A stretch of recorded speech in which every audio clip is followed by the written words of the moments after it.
Bonjour et ravi de vous retrouver pour ce deuxième épisode de Parole d'actu, le podcast étudiant de l'Illerie Bordeaux. Après avoir discuté des différents enjeux européens avec l'élection de Donald Trump dans le premier épisode, le deuxième sera consacré aux enjeux internationaux.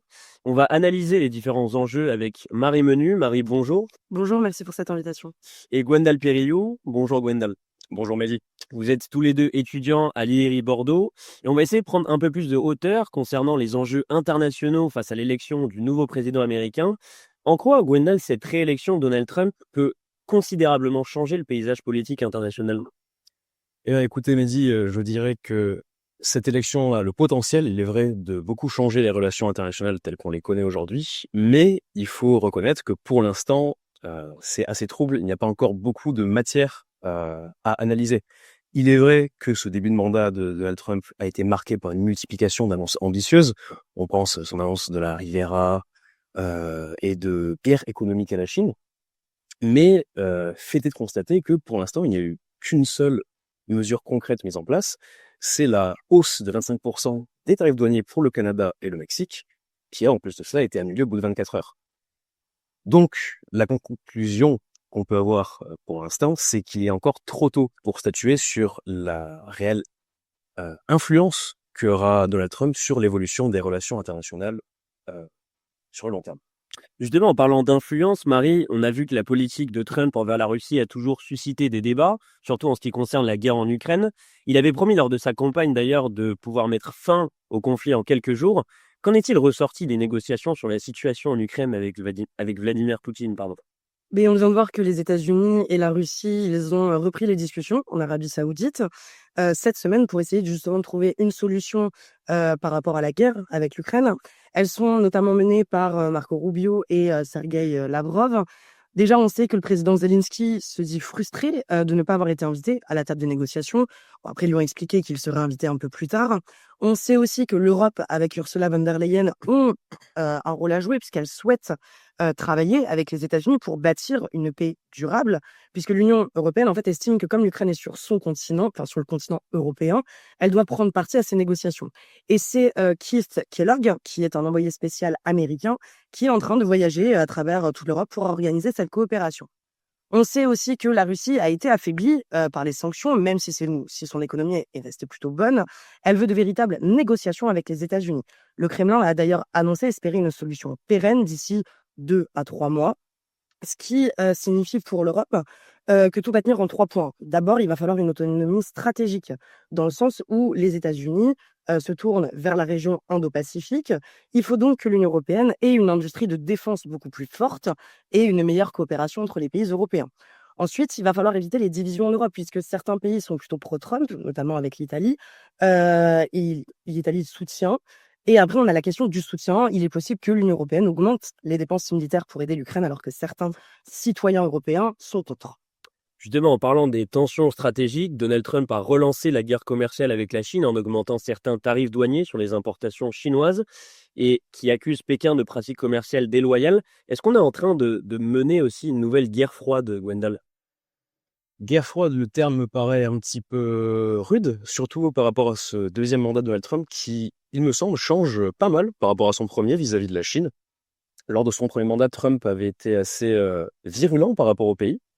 Il avait été le premier président depuis 1979 à prendre contact avec un dirigeant taïwanais, ce qui veut dire qu'il y avait vraiment une approche amicale entre les deux pays. Et il avait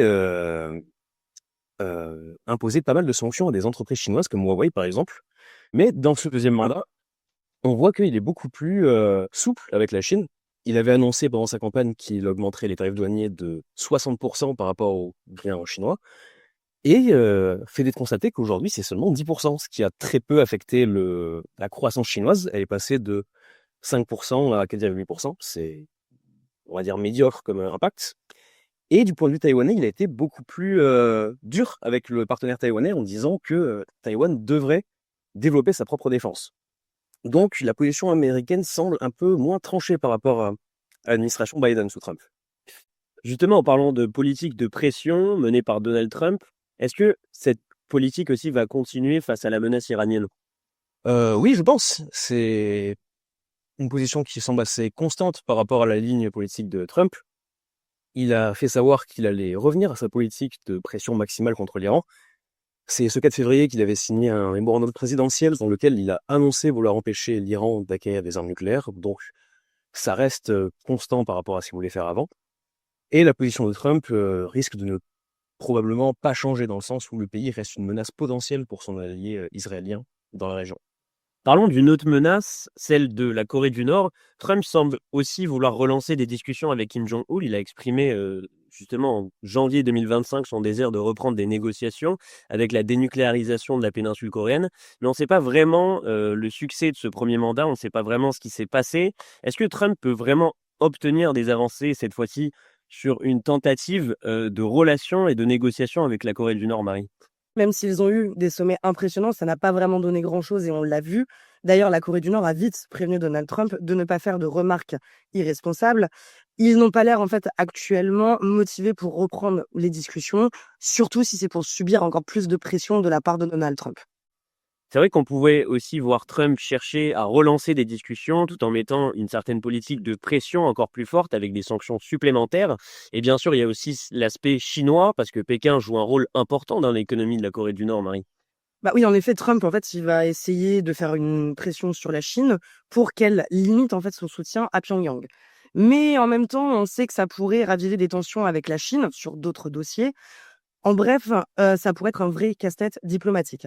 On pourrait assister à un renouvellement du dialogue, mais aussi à des sanctions beaucoup plus sévères.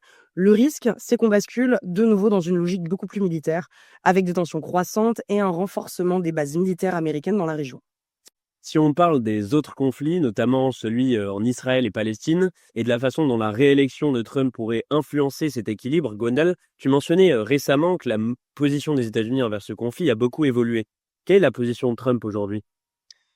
Alors, la position de Trump par rapport au conflit israélo-palestinien, c'est qu'elle a beaucoup évolué, c'est vrai, par rapport à l'administration Biden, qui, même si elle était plutôt souple avec les actions de Netanyahou, restait quand même assez critique quand il y avait une déviation beaucoup trop forte par rapport au droit international humanitaire. Là, ce qu'on voit avec Trump, c'est qu'il y a beaucoup moins de critiques vis-à-vis des actions d'Israël. Par exemple, Trump a proposé de déplacer les populations gazaouis vers d'autres pays de la région, quelque chose qui a été absolument rejeté par tous les pays arabes qui ont critiqué cette mesure comme une forme d'impérialisme. Et ça a vraiment marqué, je pense, un tournant dans la posture américaine vis-à-vis de ce conflit. Justement, est-ce que c'est pas aussi une réadaptabilité, une nouvelle manière de faire de la diplomatie, là, selon Donald Trump?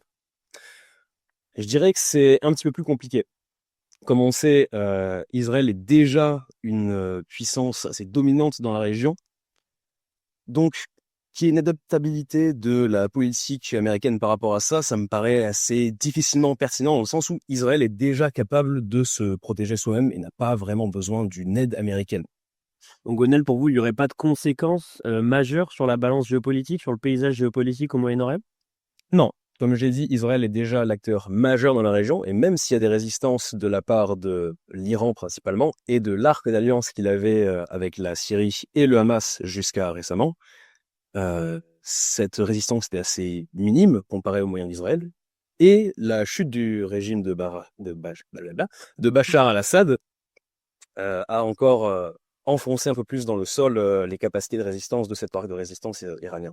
Et si on reprend aussi, si on prend un peu de hauteur sur les relations internationales et sur les relations entre la Russie et la Chine, qui ont leur propre intérêt aussi au Moyen-Orient, le soutien sans réserve des États-Unis à Israël pourrait également réduire l'espace des négociations multilatérales.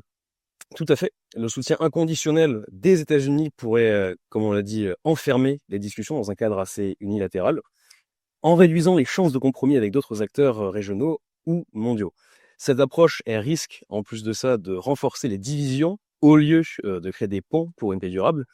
Et, en effet, ça pourrait bel et bien envenimer les tensions au niveau international, surtout dans le cadre des relations avec le monde arabe, et même avec certains alliés européens qui sont beaucoup plus critiques de la politique israélienne. On a parlé de la menace iranienne, coréenne, on a parlé également du Moyen-Orient. Marie, on va essayer de se tourner vers l'Amérique latine. Parlons un peu des relations commerciales que Trump entretient avec ces pays de son continent. Il a également parlé d'une augmentation des tarifs douaniers de plus de 25% pour certains produits provenant du Mexique. Est-ce que ça change la donne en ce moment, Marie? Alors oui, en théorie, ça aurait pu vraiment bouleverser le commerce entre les États-Unis et le Mexique, mais au final, 24 heures après son annonce, Trump, il fait marche arrière sur la hausse des tarifs. Et pourquoi? Parce qu'en réalité, les 2 pays, ils sont hyper connectés économiquement, surtout avec les maquiladoras. Donc en fait, c'est des usines au Mexique qui assemblent, des produits avec des composants, venant d'ailleurs, et y compris aux États-Unis. Ça veut dire qu'un produit qui est fabriqué au Mexique peut faire jusqu'à 8 allers-retours entre les 2 pays avant d'être vendu aux États-Unis. Donc augmenter les tarifs aurait été un vrai casse-tête et aurait pénalisé tout le monde. En fait, les États-Unis et le Mexique sont totalement dépendants l'un de l'autre, hem et un changement pareil de politique pourrait leur coûter très cher à tous les 2. Et c'est pareil avec le reste, de l'Amérique latine, hein. Même si Trump, il fait des annonces, protectionnistes, les relations économiques, elles restent, assez stables, mais c'est un gros. Mais la question de l'immigration, elle, c'est toute une autre histoire. En parlant de la politique migratoire visée par Donald Trump en provenance de l'Amérique latine, qu'il n'a cessé de défendre, il a dit justement plusieurs fois qu'il voudrait réduire l'immigration en provenance de ces pays, notamment en mettant en place des murs, des barrières et en rendant les conditions difficiles. Qu'en est-il de la géopolitique aujourd'hui, de la politique de l'immigration de Donald Trump? Ah bah, l'histoire, d'immigration de Donald Trump, je pense déjà que c'est une grande histoire d'amour, mais elle pourrait directement, impacter des pays comme la Colombie. Et d'ailleurs, la Colombie a accepté récemment de reprendre ses citoyens qui vivaient illégalement sur le territoire américain. Et si les Américains, continuent de durcir, en fait, cette politique migratoire, il y a d'autres pays qui vont être dans l'obligation de faire pareil. Et on le voit bien dans leur communication. Ils ont d'ailleurs fait une vidéo ASMR sur Instagram pour montrer comment ils renvoyaient les immigrés dans leur pays. Mais est-ce que ça renvoie pas aussi à un isolement des États-Unis et une montée du protectionnisme qui est de plus en plus fort de la part de Donald Trump? Est-ce que ça ne vise pas aussi à un retour du repli sur soi-même? Bah, c'est sûr, hein, puisque le commerce, devrait rester stable, mais la question de l'immigration, elle reste un vrai point de tension. Les pays d'Amérique latine, surtout ceux qui comptent beaucoup sur l'argent envoyé par leurs expatriés ou sur leurs exportations, vers les États-Unis, pourraient vraiment sentir cette pression. En tout ça, la question du protectionnisme reste quand même au cœur de la politique de Donald Trump. Si les États-Unis se renferment encore davantage sur eux-mêmes, est-ce que ça pourrait pas avoir encore des conséquences encore plus durables sur les relations avec l'Amérique latine? À mon humble avis, je pense que les États-Unis, en fait, ils risquent de se replier, peu à peu sur eux-mêmes, en mettant l'accent sur leur propre économie. Mais avec l'Amérique latine, le commerce devrait rester assez stable, même si la pression sur l'immigration ne va clairement pas disparaître. En soi, l'avenir des relations reste flou et il va falloir voir, en fait, comment tout ça va évoluer avec le temps. Nous avons essayé de prendre un petit peu de recul sur les enjeux internationaux au Moyen-Orient, en Europe, en Afrique ou encore en Amérique latine.